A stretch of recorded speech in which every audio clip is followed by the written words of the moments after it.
School with Startup Canada and Versature.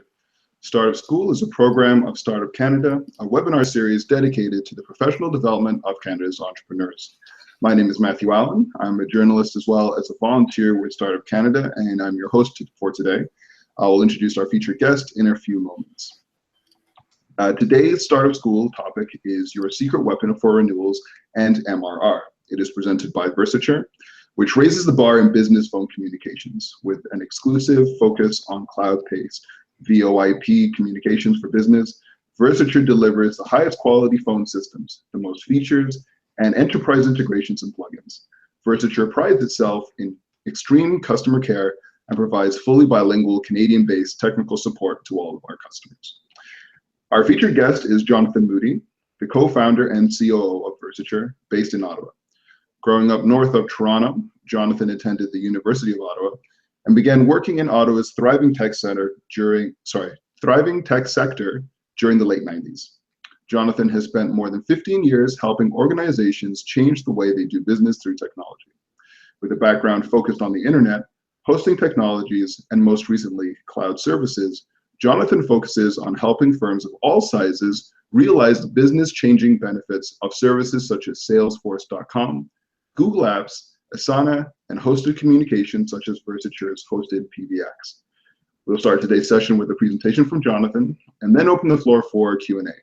You can ask questions anytime using the hashtag StartupSchool on Twitter or the comment section on YouTube. All right, so without further delay, welcome to the program, Jonathan. We are thrilled to have you here today. Thanks, Matthew. It's a pleasure to be here again with you guys and talking about my favorite topic.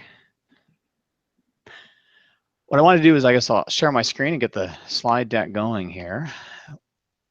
Obviously, when we're talking about MRR, reoccurring revenue, we're talking about what we do here at Versature, and I think that's probably a great place to start so you can understand where I'm coming from and where why I think that what I have to share here and what I've learned over the last few years as I've been studying both MRR, but more importantly, subscription businesses is key and relevant to not only SaaS companies, as really we've kind of framed up this question, but is actually relevant to a much larger space. And so without further ado, let's get going on that. The whole idea of what we do and at Versature is a business phone service. And so we're selling it unlike what traditional phone companies did. We're actually selling it as basically as a SaaS model, as a per seat model. We deliver everything you need, including the hardware in there. We also deliver the monthly service in terms of the phone lines, but we also deliver the phone system. So generally a piece of equipment you bought. So I think it's important to keep that in mind as we roll through some of these ideas and concepts around recurring revenue, what we're up to. Versature has been around now for about 10 years. We've been delivering this service. We were founded in 2003 and really moved over to a hosted model fairly quickly.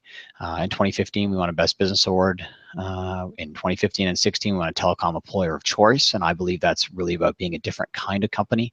And then, of course, we're a Canadian company, owned and operated, and we try and implement not only when we talk about recurring revenue sort of topics in terms of ways of client management, we also do the same thing when it comes to areas like trust, so transparency. Something trust.versature.com is our site where we tell all of our customers of what's happening. So if there was a problem, if there was an issue, we don't bury it under the rug like would traditionally be done in most of our spaces. But we'll definitely get into that. What I want to cover today to give everyone a good grasp on where this concept comes from, where MRR and subscriptions and churn and all these details come through is really a couple of different topics. So breaking into MRR and subscription specifically, looking at subscription metrics. So how are we measuring these things? We talk about MRR. What is MRR? Where does it come from? How is it affected? What's making it up? Those are some vital things to understand. Then pricing models. So one thing that's very different around a subscription is obviously how it's sold, all the different options we can do in terms of how we package it and price it. For instance, are we charging by the minute for our service? Think about cell phones. They're doing a flat rate fee and billing that across all their customer bases. What does that look like to the customer? What does that make the customer think of the organization? Talk about customer success. We'll very carefully differentiate that from maybe onboarding or customer support or sales especially. And then talk about a little bit how this affects the organization. especially as entrepreneurs, what that means to us when we're implementing a subscription model, what MRR means, what churn is going to mean, and how you can use that to your advantage, and things to watch out for, so you don't run into some of the common nightmares that some of these companies run into as they're trying to grow and deal with hiring, customer success, and avoiding churn. So what I want to get into to start is actually a view on subscriptions and what are they. Most of you, I assume on here, especially entrepreneurs, are probably using lots of subscription tools. But in case you're not, let's talk about some differences in what I mean by a subscription. And yeah, I mean, a SaaS tool for sure fits in there. But how about the classic DVDs with Netflix, right? They moved that to a subscription model. So you sign up and get access to your movies, TV shows. I understand they're now one of the biggest producers of content. Kind of interesting shift there that's gone on since this discussion started.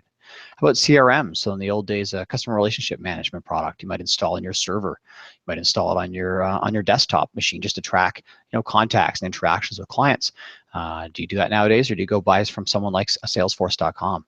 How about Adobe Photoshop? And for those of you that aren't familiar with Adobe, they build some graphic design products they have for years and years. And these were expensive products, $1,000 plus for these products. And about 2.5 years ago, we'll talk about this, they actually shifted their model completely to a Creative Cloud, or they call it Adobe Creative Cloud, which gives you access to that subscription. In addition to some other things, it gives you those licenses.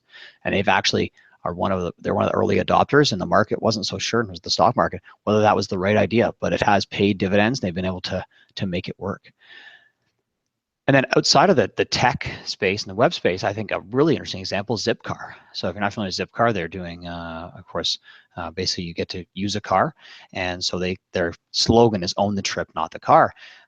And for them, we'll talk about that, but they were actually acquired by a traditional firm. So some pretty neat model changes. And yeah, enabled by technology in most of these cases, but technology isn't really what it's about. It's not about the SaaS product. It's really about something that's a little bit different. It's about a relationship. So a fun one that I like to point out, and this one's been around for a couple of years, people always look at me and sort of shake their head when we talk about it, but Surf Air. I became familiar with them out of California. They do unlimited flights for a monthly fee. And it's not cheap. It's a few $1,000s a month. But the concept that you don't pay per flight, we'll take that airline model and flip it right upside down, right? So unlimited flights, one model, they're up to 12 aircraft.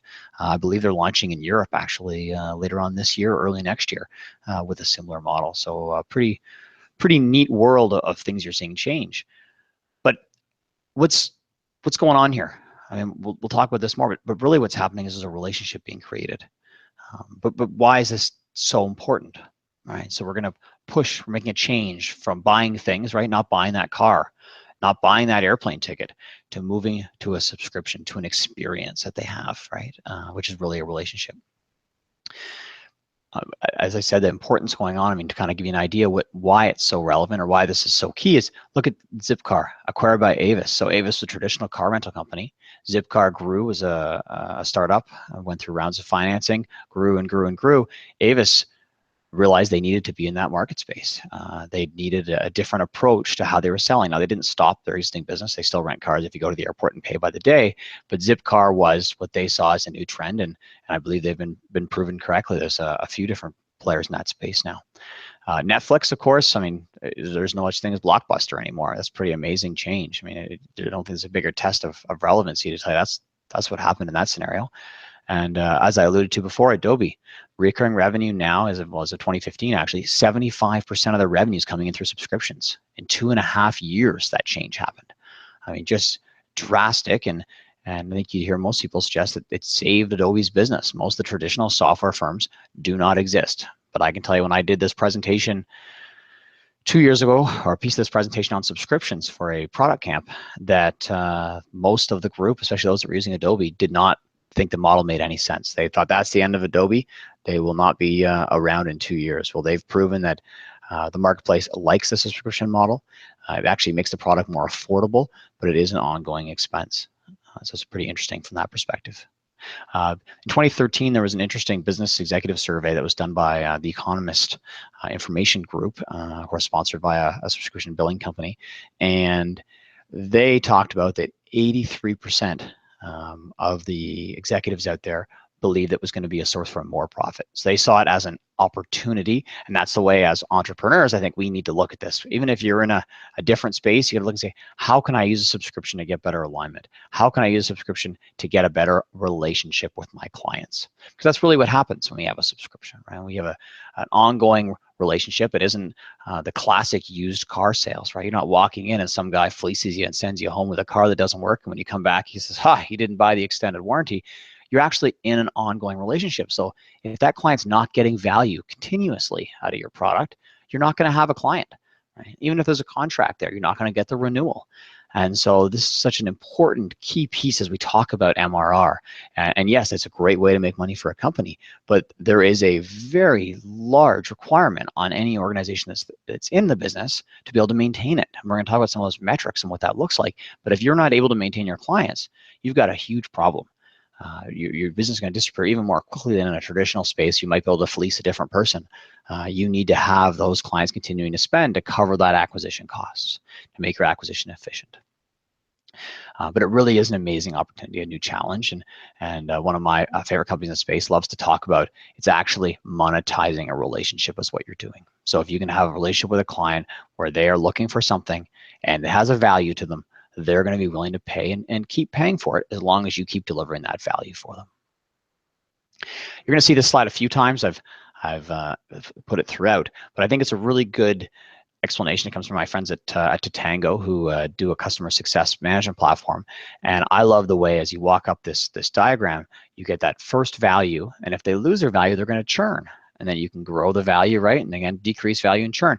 What does this actually mean? This means that in this relationship with this client you have, you need to keep right off the bat giving them value. If they can't figure out what it's used for, they can't figure out how to use it, they can't figure out how to log into your product, guess what? They're not going to be a client. However, if you can get them to that value, they say, oh, wow, look what this thing did. You basically have that challenge again. You either got to keep them saying the same thing, right? But that same piece, or they're going to possibly decrease their value and they're going to leave you. The other option is, of course, if you can go the reverse way, and we're going to talk about this, is actually adding to that value. So how can I get more, provide more value and therefore get more money out of those customers? And that really is the holy grail of the subscription relationship. So how are we measuring that relationship? Well, we talked about MRR a little bit, right? That's obviously the title of this presentation. But MRR really is more complex than just thinking about MRR. And MRR, by definition, is actually the monthly recurring revenue coming out of those customers. But what makes up your MRR? Where does it come from? But before we get there, how about ACV or ARR? So we got MRR, which is monthly recurring revenue.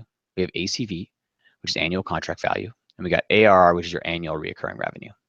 So obviously, annual recurring revenue, 12 times your monthly recurring revenue.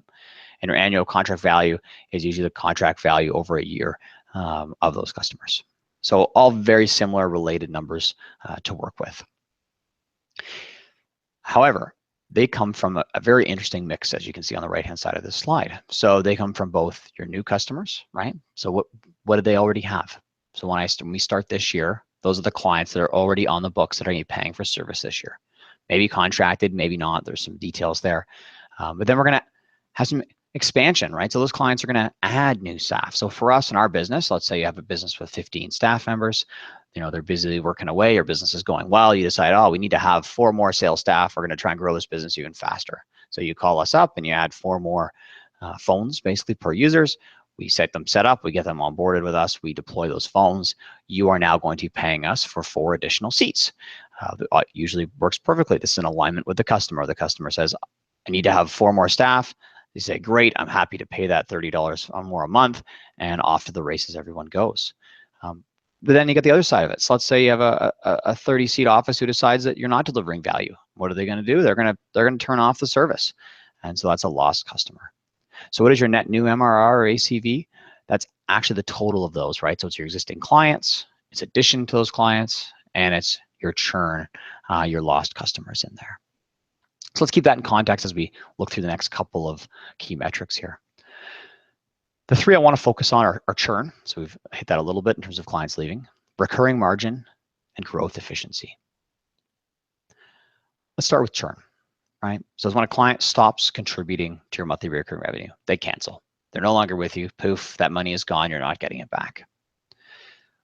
The challenge with it is that whatever you lose in that revenue, just to get back to level 0, you need to now regain that type of business. So let's say you had an atrocious rate of 20% of your revenue churned every year.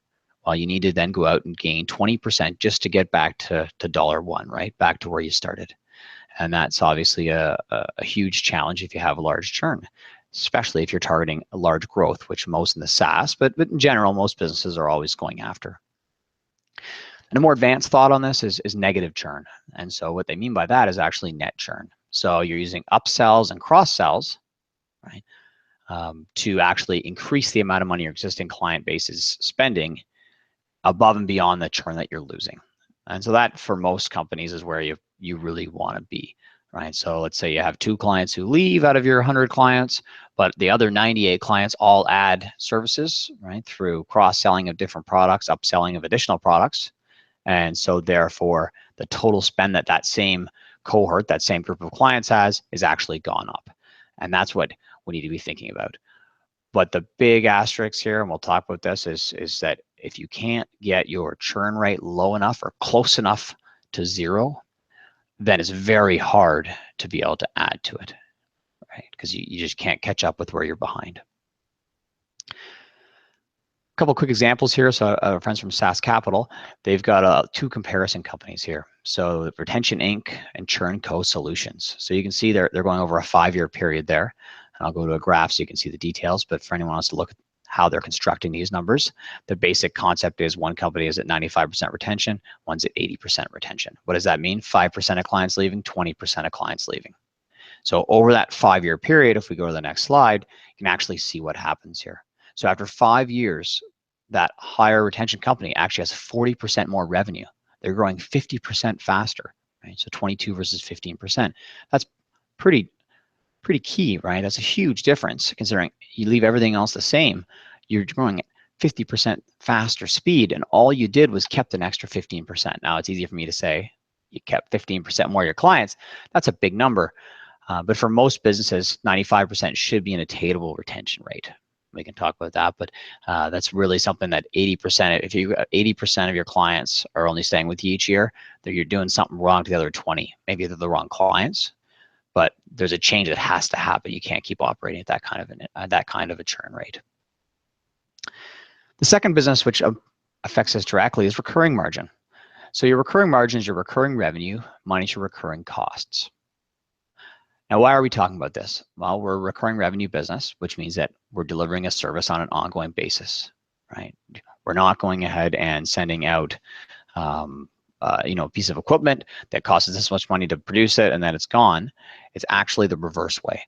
So we're billing on a monthly basis. We're delivering a service on a monthly basis. So most companies are going to include things like support in your recurring costs.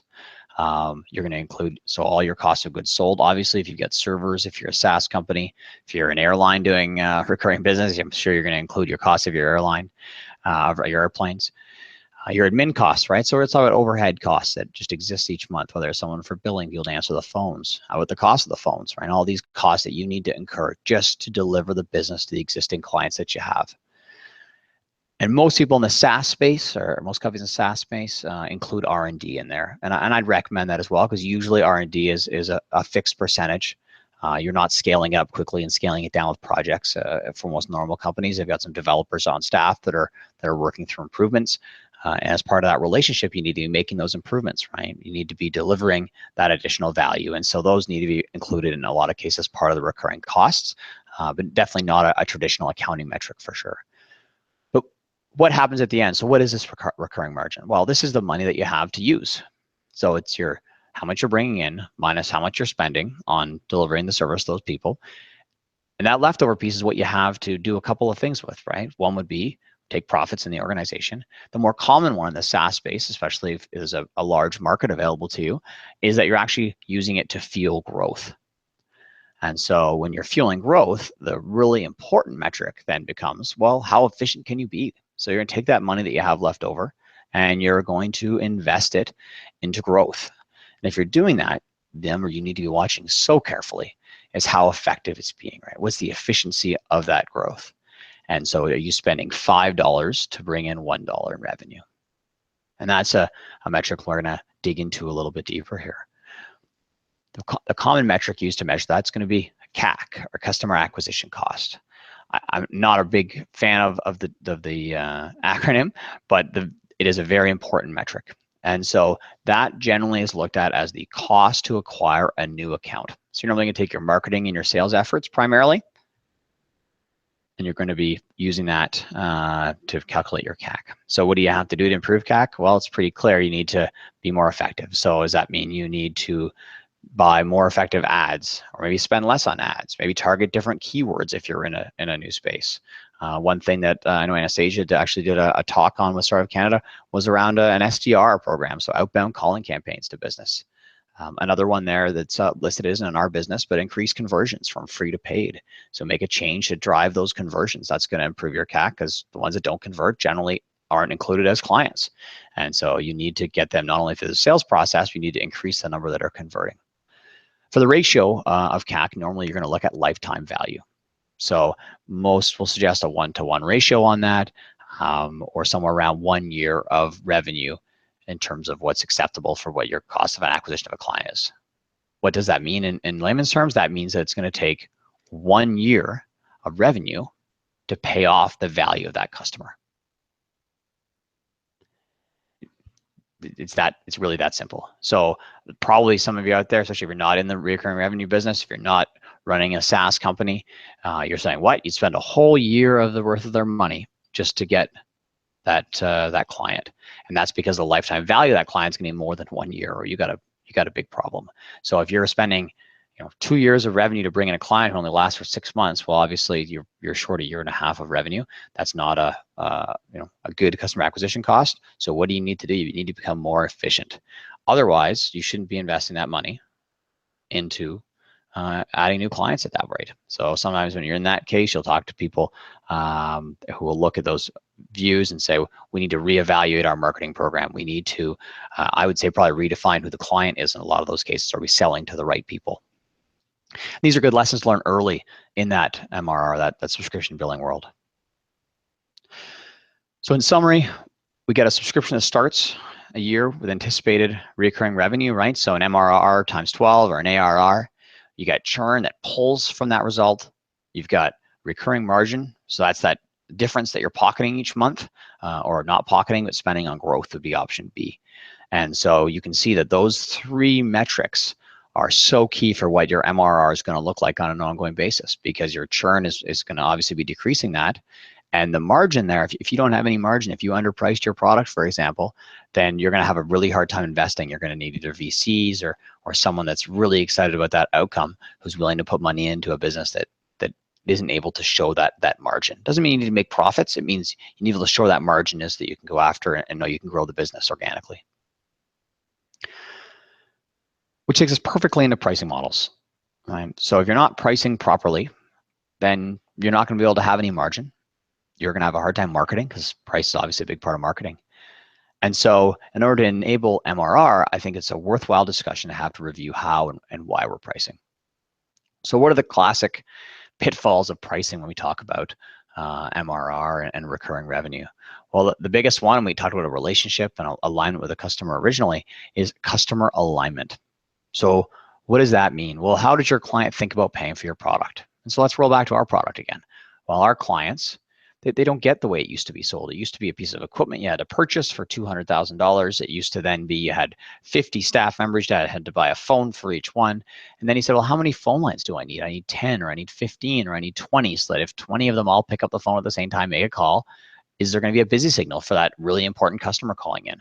And so part of us, we realigned to match what our customers expected. We were selling on a user basis, and we'll go there in a moment. But that means that our clients think, well, I got 50 staff, they all need a phone. What is the cost for that? We can give them that metric, and they can sign up for it. If they only need 40, here's the price point. If they need 60, here's the price point. And we use tiers and floors and things like that to try and help it make efficient.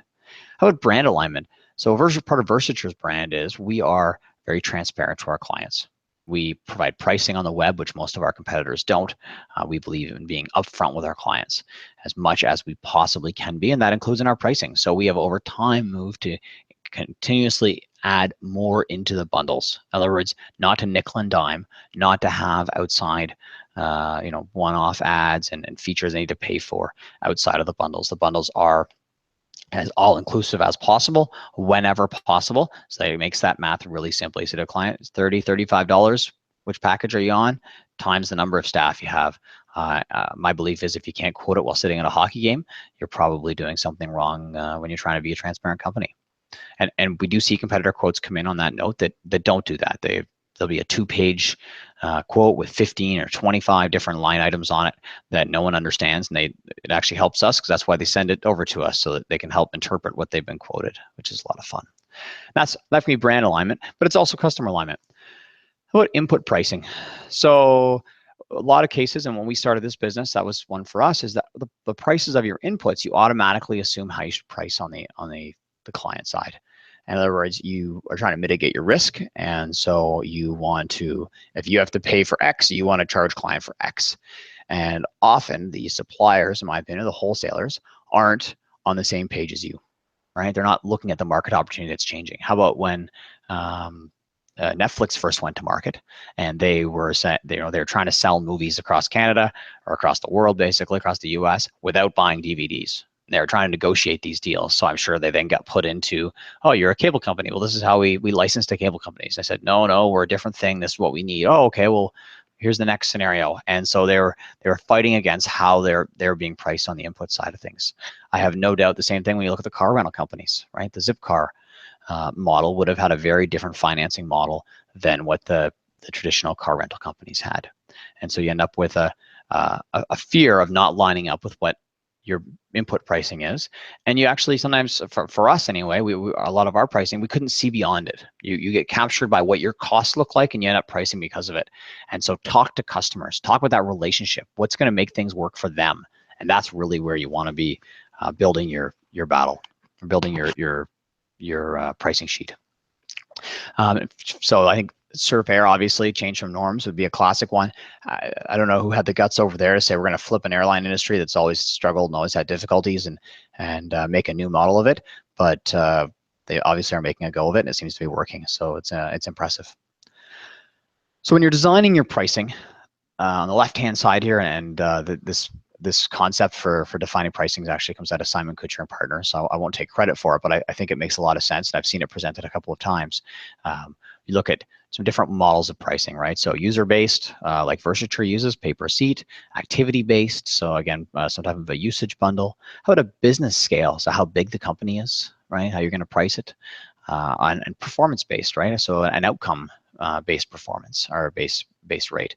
So when you look at those different ways you can charge for a reoccurring revenue product, and then you look at the details on the right in terms of why you think it makes the most sense, right? So fairness, flexibility, predictability, adoption, implementation.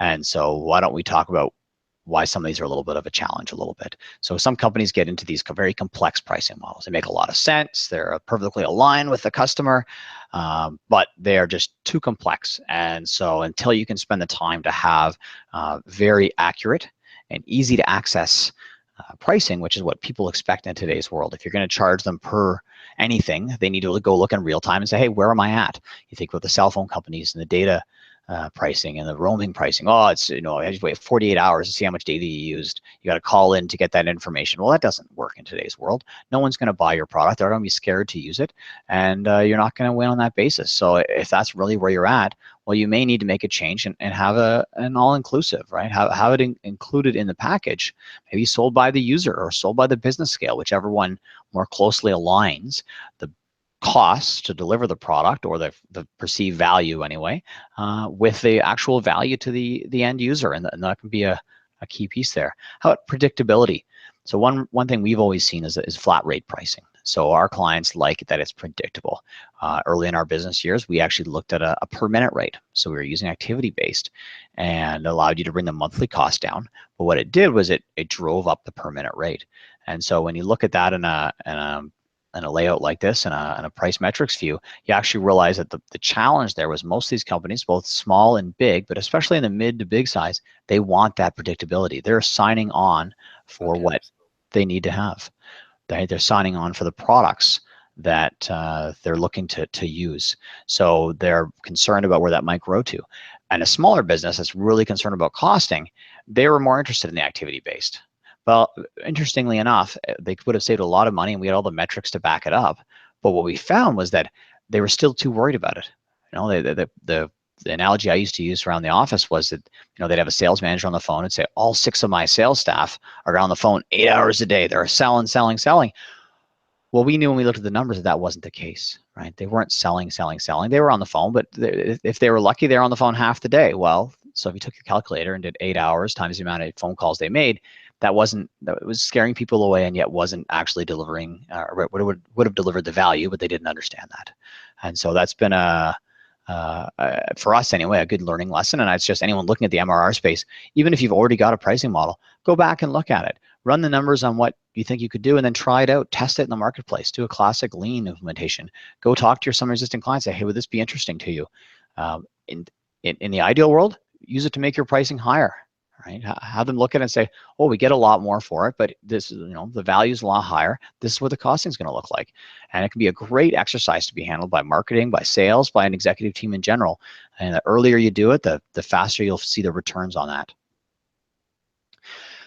One key thing that we used when we did this was in some of the price structure. So if you have a flat structure, we talked about this, predictable, consistent revenue, a viable structure, right, or a variable, well, you'd increase the relationship with the customer, right? So it's tied directly to what they're doing.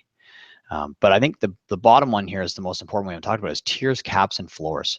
So this is an area that, again, I think is underused in most of the space, but is something that when you're looking at your relationship with your client, you need to look closely at. So when you're doing tiering, you're obviously discounting as you go up in volume. But there's actually some companies like Asana that do the reverse.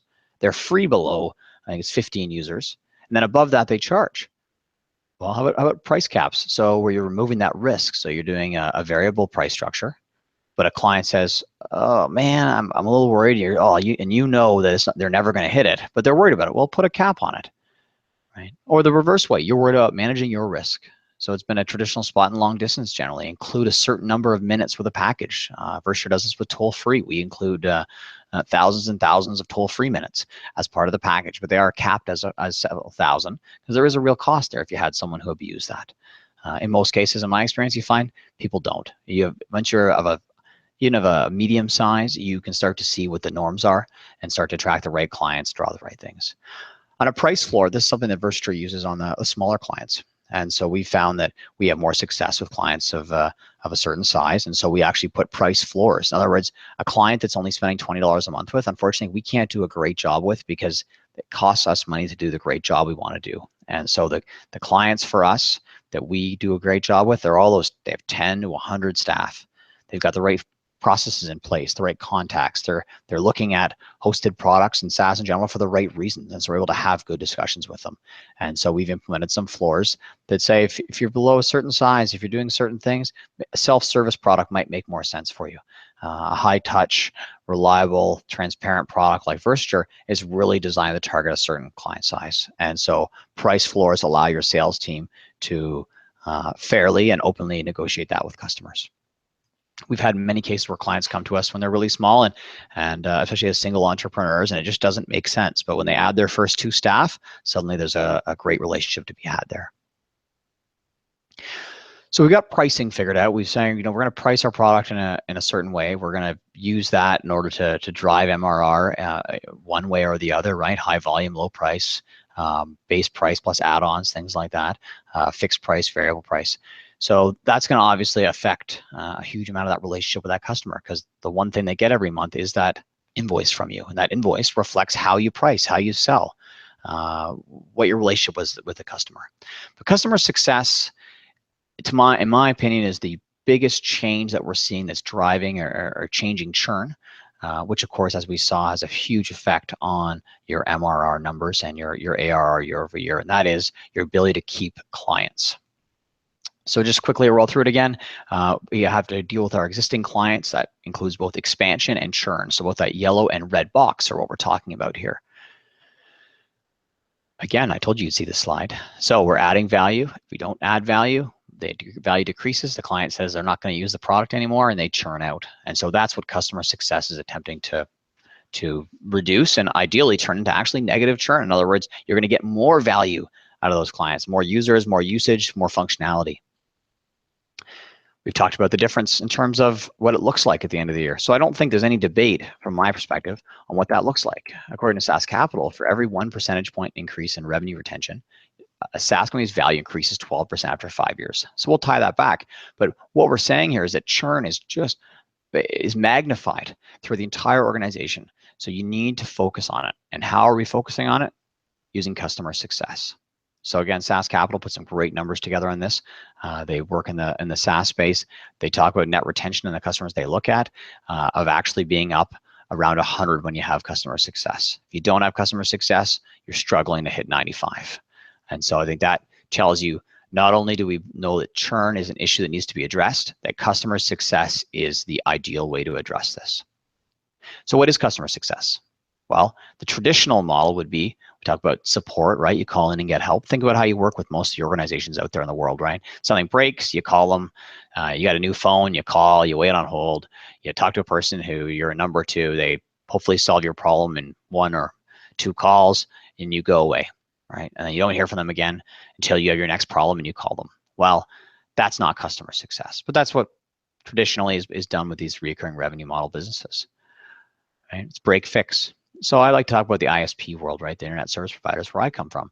Exact same as that cell phone world, right? The only time you call, you need to upgrade, doesn't work, right?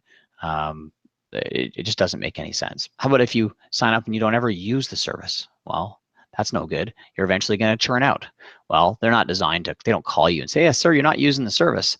Maybe we should put you to a lower package, put you in a different package. They want you to not to notice, and they hold it as long as they kind of keep getting that money. But this needs to change.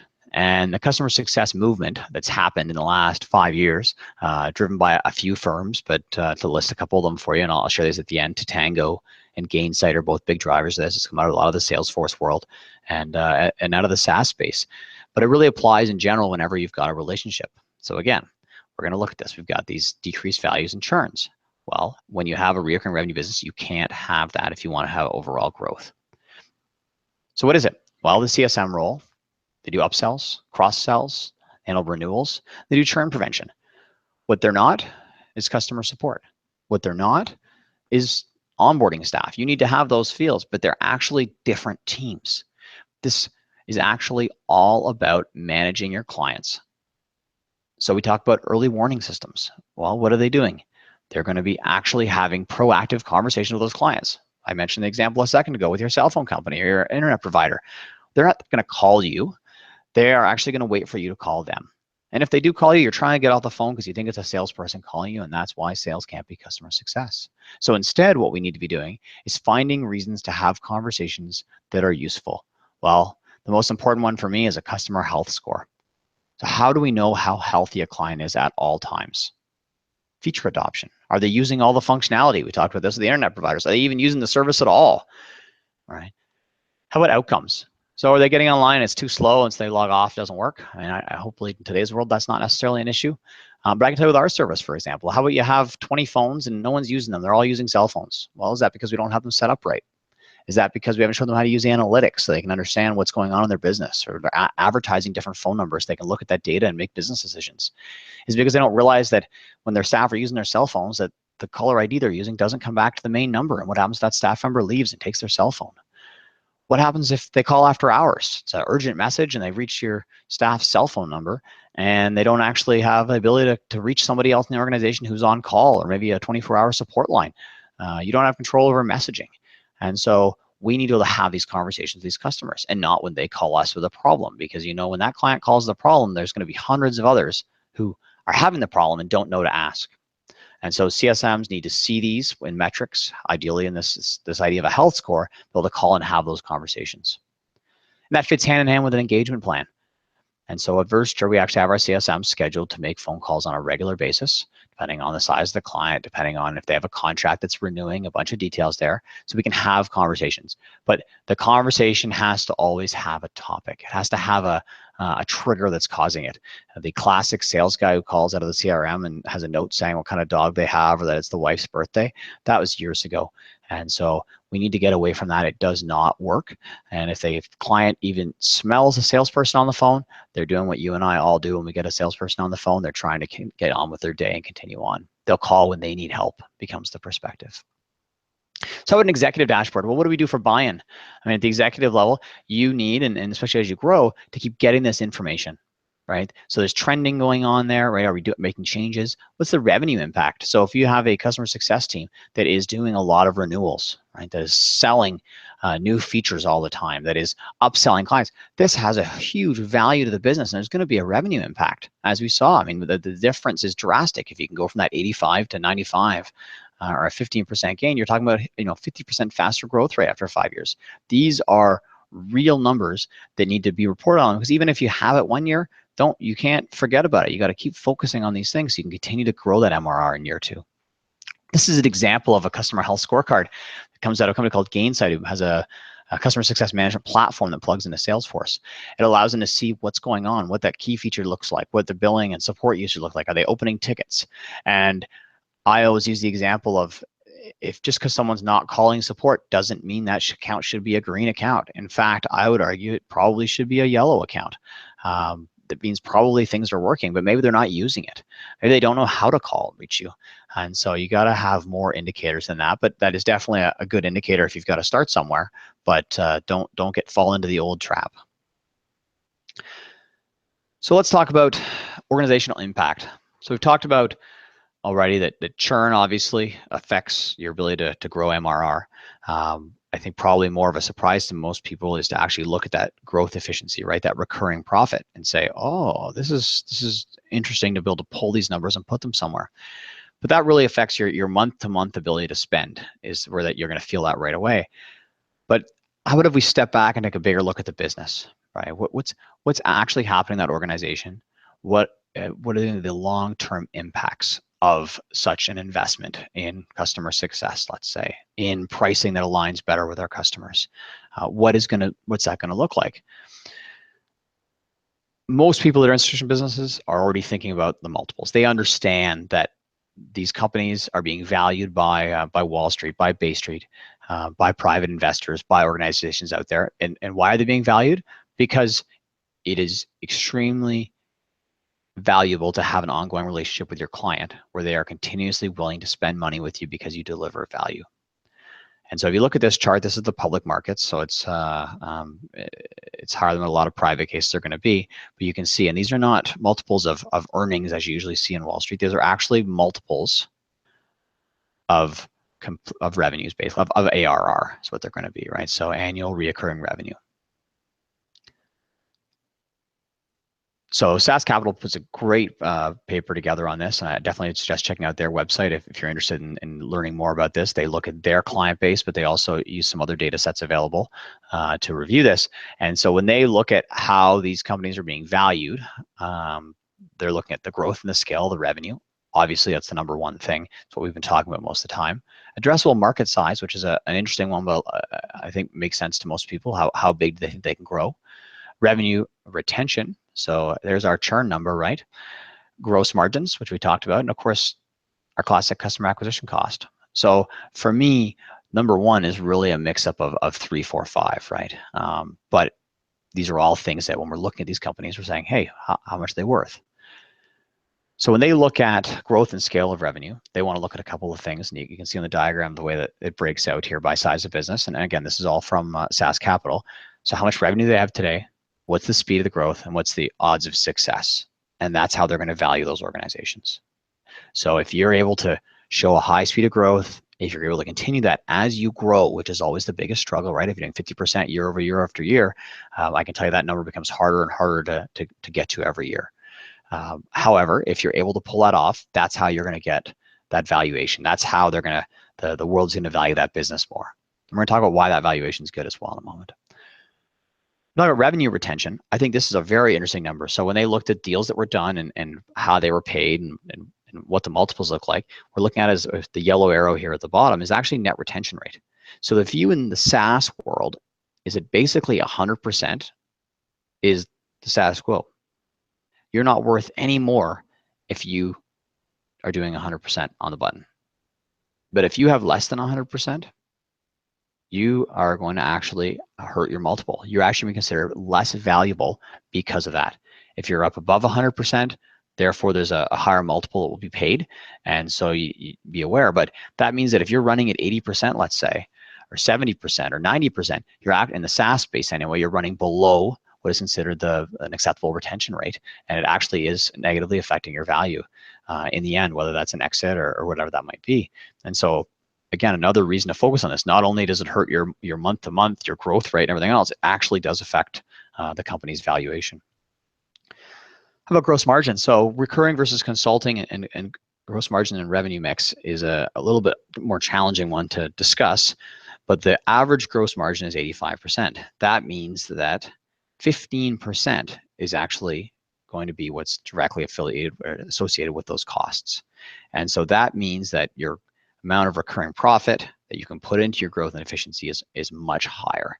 The other number that we're looking at there is 80-20, which is your recurring versus consulting. So if you're a SaaS company, especially in the larger B2B space, you're spending often a lot of cases some consulting costs or costs. You're actually selling it to the customer, some consulting fees. The industry doesn't want to see that be too high, often because onboarding costs, right? It makes it look like a harder product to grow and adopt, but also because that revenue is not as guaranteed, right? It's not coming in the future, unlike your reoccurring revenue, which we all know is the sort of where we want to be in our space. So on growth efficiency, you can see down in terms of gross margin, so 85% payback period as well as there, but these are really the critical number is 85%. So like before, if you're above 85%, that's great. If you're below 85%, you're going to be, you're going to be affecting your company worth in a negative way. Now, some of you, I'm sure, on here are saying, well, why do we care about this equity, this, what this is worth? We're not planning to sell. We're running a SaaS company to grow it and keep adding clients.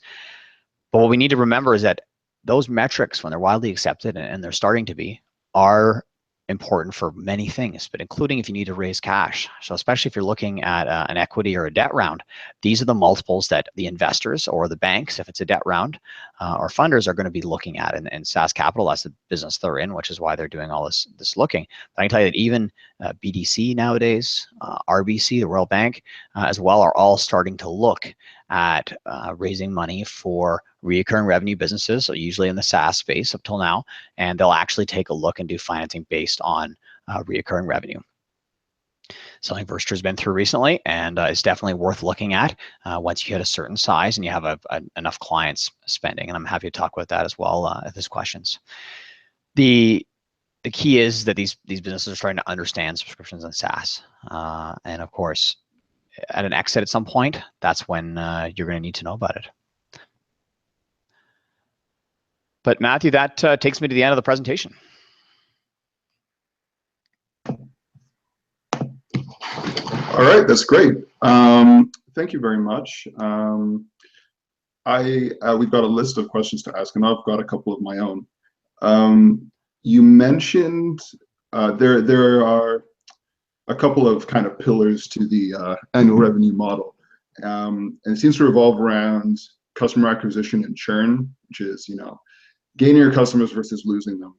And what I was wondering was, in a crisis situation, so let's take that scenario where you're losing 20% of your subscribers.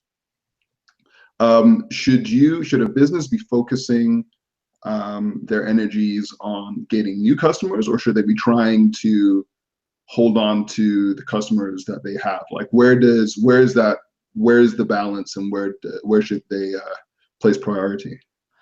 So I think there's probably two answers to that question. And the first is that if you're actually burning 20% a year of your clients, that every dollar you spend on acquiring clients, right, you're going to lose a fifth of them at the end of that year, right? So you're burning a fifth of that spend, basically. Right. So no, I would argue if you could hit pause in the world, you would go fix those problems that are driving that. So are you bringing the wrong clients in? Is the product too hard to learn? Is it, are you being outpriced in the marketplace, or is your pricing not aligning with what clients are expecting to pay? Why are they leaving? And you need to fix that before you keep adding clients, because if it is a problem where they're the wrong clients or where they're expecting a different result out of that relationship, they're not getting value out of it, in other words, then you're just wasting time and money. And so you need to get in there, and in worst case, you need to do a lean model. You need to start testing this, right? You A/B testing different packages, different pricing, what's going on that's affecting that. And so that can get some more complex math going on. Some sites like ChartMogul, if you take a look there, some of the way they look at different analysis is going to help out there, looking at, is there a certain group of those clients that are better than others? Is it when they signed up, how they signed up, maybe who they signed up? Did they come in through a partner or an affiliate who maybe is buying Facebook ads with deceiving messages on them? You know, these are the things you got to try and break down. So I guess the reality is no. I would, if we looked at those metrics we were talking about, that efficiency, right, is gonna hit the floor, because your CAC's going to become higher because you're not going to turn clients into accounts. They're going to disappear. So your churn's going to, you gotta stab the tide before you turn up the sales spending. Right, and obviously it's not as simple as, all right, we can fix this problem. You gotta deal with your business at the same time as all this stuff's going on. So it's difficult, but like you need to make sure the business is viable, I guess. Yeah, I mean, if you look at that valuation stuff at the end, you're also building something that's not going to have value. So yeah, you're really spending your time on something that probably shouldn't have your time spent on it. I mean, it's the classic entrepreneur who has a business who can't make any money. So you're better off to quit and go get a job, unfortunately. So sometimes those are the hard moments you have to take and look at it and go, what do we need to cut? Who do we not need to service? And I go back to it because fortunately we fire clients from time to time. It doesn't always make sense to do business, and so you need to be able to look at that. And especially in the early days, find those clients. And I mean, this is really a marketing conversation. Are going to give you stories. Are going to give you all the good things. And maybe you don't get the money out of them, but you get to understand what's going on. You have a close relationship with them. You're able to understand what they're getting out of the products, so that you can make sure that the additional clients are going out and buying in the marketplace, right? Whether it's Google AdWords or calling or buying leads, that they're the ones you want to be selling to. And that would be, I guess, my biggest lesson there that we've learned over the years. Absolutely. And it leads kind of into my next question, which is quality over quantity of clients. Now, obviously with a subscription-based business, you're earning your bread and butter is signing people up. So are you worried about, you kind of answered the question a little bit. I wanted you to get into it a little bit more. The quality of the people that you bring on board versus having people on board. I mean, it really depends on the business. But no, I think that having the right clients means the cost to support them are less. The success rate of onboarding them is better, right? How about just if they're able to be sold additional things down the road? And so if you're bringing clients in who are all about saving money, the difficulty of adding additional spend out of them is not going to be easy unless you start finding other ways for them to save money. Whereas if they're in there for what we like to talk about in terms of business growth, capability, scalability, able to grow your organization with us, those are things that you got to go out and attract companies that are growing, right? If you're attracting companies that are all coming out of bankruptcy protection, it may not be the right scenario for moving your product. I mean, it depends what you're selling, but 100% the quality of the clients is important, and then you got to be able to scale it. And I think from my perspective, that's where we've been able to do is take a product, make it work, deliver value to clients, and then make it so we can use that efficiency, right? That money that we have to fuel that growth that we're making on that recurring revenue, we've got to stick it back into the product to grow it. And if every time you do that, you have to go out and hire more people for support and hire more people for this and run around with your head cut off, then you need to go back to the drawing board and figure out how to improve the product. Sure. And how can the lessons that we learned here kind of be applied to those startups that are non-SaaS? Yeah, I mean, I think this is why I like to talk about subscriptions, because I don't think it necessarily is about being a SaaS product, right? I think it applies. We talked about Surfair and Zipcar. They're both clearly not software companies, but they're using that same model, that recurring revenue, that subscription with their clients, that makes that relationship that the client has to keep getting value, right? If they're on a Surfair subscription for flights and they stop flying, then you're not going to have that subscription very long. It's not that different than any other SaaS product you can think of. Right. And where can entrepreneurs go for advice in developing and implementing some of the things that you talked about?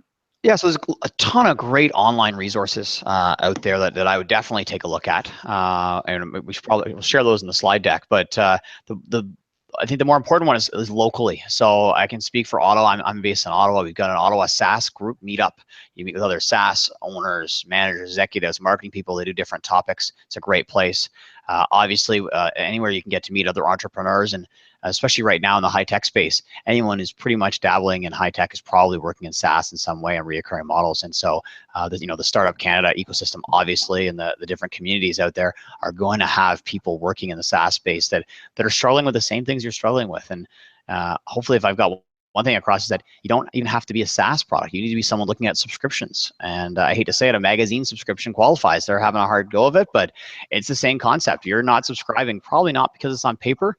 You're actually not subscribing because you're not getting your value out of it each month. Yeah. And so it applies across the board. And so those regional groups, I also personally find a lot of the product management groups are good at this, because product management, to me, and that's a whole other talk, is closely tied in. And so it's the Ottawa Product Management Association in Ottawa. There's a lot of product management associations out there. They're all about looking at the cost of building stuff, who's going to use it, how they're going to use it, how they're going to get value out of it. And I kind of think of product planning as what it really is. And that would be the other place I would look. But there is some great online resources what we should share. But I mean, the ones I've quoted in the slides: Tatango, Gainsight, Blue Nose, Zuora, these are all companies that service this marketplace specifically. So if you Google them, and of course in the world of content creation, they're all creating free content for you to learn about how you should be doing things, or how they think you should be doing things. And what advice do you have for converting, taking those trial subscribers and making them paid subscribers, and kind of making the relationship official, I guess? Yeah, and so for me, I mean, we don't do a freemium model, but whenever I speak to people about it, when I think about it, and when I use these products, for me, the biggest one is getting that value out of it. And so onboarding is obviously number one, getting you into it, getting useful, and you'll see drips get used for that. You'll see walkthroughs and websites that are all driven to do those things. That's where you need to be really putting effort. And then the next step is obviously to get that first step of churn out of the way. Is, okay, you've got them in, you've got them using it the first time. Most of those guys look at, well, did they come back a second time? Did they come back a third time? Again, are they getting value out of it? And it's one thing to install it. I don't have the numbers in front of me, but there's a great number around apps, right? When you install an app, the number of apps that are installed and used once and never loaded again is crazy. And so that's this exact same challenge we're talking about, in my opinion. And then like actually you made paid 99 cents for it.